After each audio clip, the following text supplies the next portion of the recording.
Hi, welcome to our daily encounter.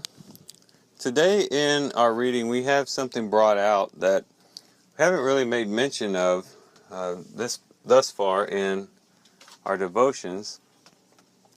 And that's how we can see a very close connection between Job and Christ.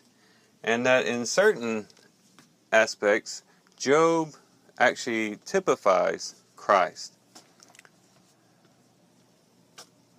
Well, we've already seen how this could be, in that we see a righteous sufferer. That is, a person who is suffering not on the basis of his own sin. In Job chapter 1, in verse 8, the Lord had already proclaimed Job's innocence. He says, when he's talking to Satan, he says, "Have you considered my servant Job? For there is no one like him on the earth, a blameless and upright man, fearing God and turning away from evil." And so we have a righteous man enduring very, very difficult hardships. The same thing was true of Christ. Christ came without sin. There was not any sin in his life, no deceit in his mouth, nothing wrong. He was pure and blameless. And yet, he still suffered. And he suffered in a very, very horrific way. Another similarity between Job and Christ is really based off of that point, in that both were accused of suffering for their own sins. And we've seen that all through the chapters that we've read so far. We see Job's friends basically telling Job, hey, there must be some type of sin in your life that you're not confessing, that you're not repenting of, and that's why you're suffering the way that you're suffering. And so they couldn't accept the fact that a righteous person, a pure, blameless person, could actually suffer. And the people in Jesus' time had that same mindset. In John chapter 9, when they come across a blind man who had been blind from his birth, this is what the disciples say in verse 2. And his disciples asked him, "Rabbi, who sinned, this man or his parents, that he would be born blind?" And that just shows the Jewish mindset at the time, that if a person was suffering, it must have been that there was some type of sin, either in his life or in a family member's life. Someone sinned in order for this to occur. And Jesus would go on to say, "It's neither that this man sinned nor his parents, but it was so that the works of God might be displayed in him." Well, people believed the same thing about Christ. When they saw him suffering, they just assumed that he was suffering for his own sins. This is brought out in Isaiah 53, which is a really big prophecy about the Messiah and the sufferings that he would endure. And it says in verse 4, "Surely our griefs he himself bore, and our sorrows he carried. Yet we ourselves esteemed him stricken, smitten by God, and afflicted." So he's saying we thought of him as being stricken and smitten by God, basically for his own sins. But he goes on to say, "He was pierced through for our transgressions, and he was crushed for our iniquities." And so it wasn't because of his sins that he suffered. It was actually because of our sins that he suffered, and on the behalf of our sins he suffered. And so there's a similarity there. Both were accused of not being righteous because of their sufferings.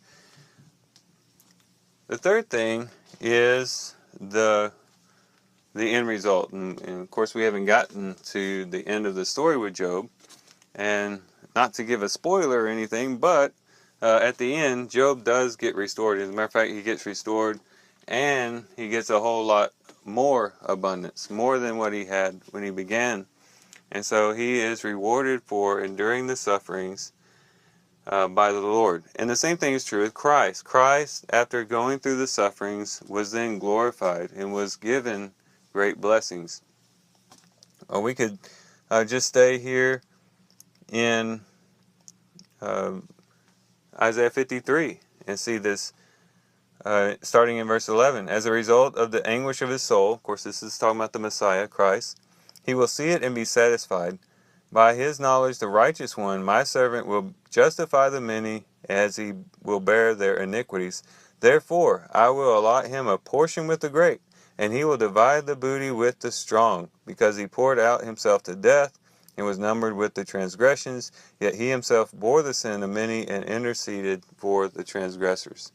And so God was going to allot him a portion with the great, and divide the booty with the strong. He was going to be exalted for enduring the sufferings and submitting himself to the will of God. And so these are the three basic ways in which Job, in a general way, typified Christ. The fact that he was a righteous sufferer, the fact that he was accused of being a sinner because of his sufferings, and the reward that came after the sufferings. There's even a specific detail that is brought out in our reading today in Job chapter 16 that is very similar to the experience of Christ when he describes his sufferings in a way that's very similar to Christ. In chapter 16, in verse 9, it says, his anger, that is God's anger, has torn me and hunted me down. He has gnashed at me with his teeth. My adversary glares at me. They have gaped at me with their mouth. They have slapped me on the cheek with contempt, and they mass themselves against me. Now that sounds very, very similar to what happened to Christ. And people gathered together, the council got together, they slapped Jesus on the cheek, they gaped at him with their mouth, they hated him, they despised him, and they even gathered together to bring false witnesses against him, to bring about the crucifixion of Christ. Well, apparently Job had experienced something very, very similar.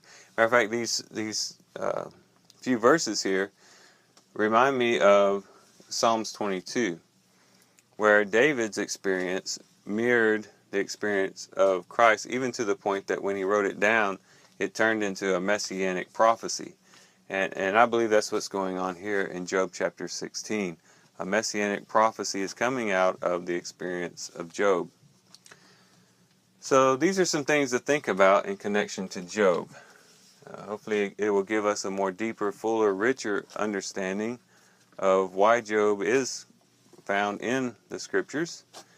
Not only helping us to understand sufferings and how to relate to sufferings, but also to give us a fuller picture of the experience of Christ when he came and suffered himself.